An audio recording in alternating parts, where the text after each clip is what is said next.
देखिए, अंता उपचुनाव है और चुनाव में मैं भी जा रहा हूँ। कार्यकर्ता लगे हुए हैं, अशोक चांदना जी और पूरी टीम वहाँ पर लगी हुई है। अंता के अंदर कांग्रेस पार्टी चुनाव जीतेगी, क्योंकि आप देख रहे हैं कि जो उपचुनाव क्यों हो रहा है। भारतीय जनता पार्टी ने एक आपराधिक छवि के व्यक्ति को टिकट दिया और वोट चोरी किया, बदमाशी की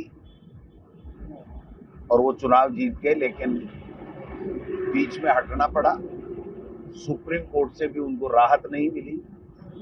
ये चीज प्रमाणित हो गई कि आपराधिक छवि के व्यक्ति था और जिन्होंने चुनाव में पिस्तौल तान करके आरओ को, एसडीएम को धमकाने का काम किया था।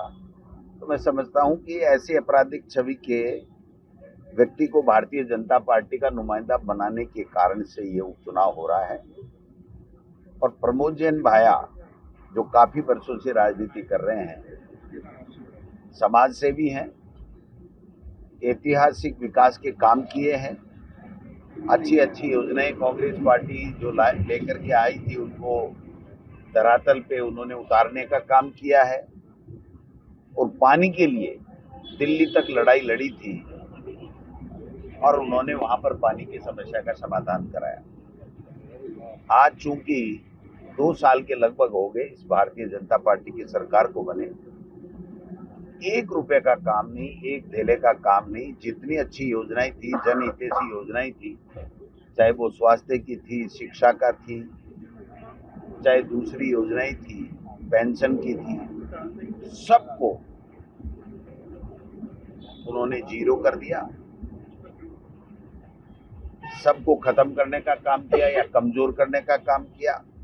2 साल से लगभग, जब से पर्ची से मुख्यमंत्री जी बने हैं, तब से हमारे यहाँ पर जो इंडिपेंडेंट स्टेट राजस्थान था वो केंद्र शासित प्रदेश की तरह हो गया है और केंद्र शासित हो गया है।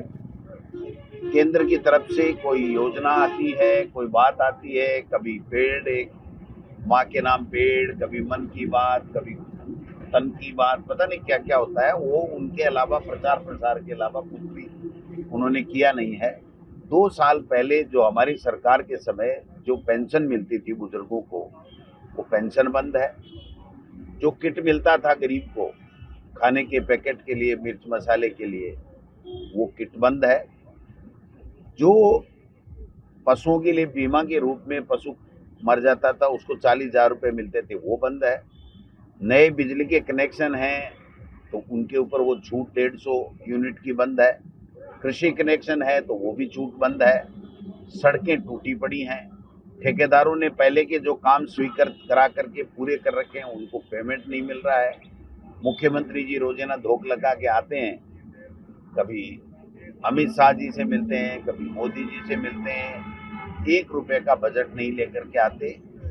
आज हालात ये है कि यहाँ के मंत्री और विधायक बीजेपी के हैं, उनकी रत्ती भर भी नहीं चल रही, न ब्यूरोक्रेसी मान रही है और जनता के बीच में ये लोग बात जा नहीं पा रहे हैं। जो प्रभारी मंत्री हैं वो जाते हैं तो 5 लोग इनके सम्मान में नहीं आते हैं, उनकी पार्टी के आपस में फूट कलह। आपने देखा होगा अंता चुनाव में ये उम्मीदवार तय नहीं कर पाए और उम्मीदवार तय कर दिया तो मुख्यमंत्री जी वसुंधरा जी जा नहीं पा रहे हैं। तो आप देख सकते हो कि किस तरीके से इसलिए मैं ये कहना चाहता हूं कि ये जो 2 साल का कुशासन, अपराध, बजरी चोरी, भ्रष्टाचार, ब्यूरोक्रेसी का हावी, जनप्रतिनिधियों की पूछ नहीं, गरीब की पूछ नहीं, स्कूलों ने दम ही तोड़ दिया।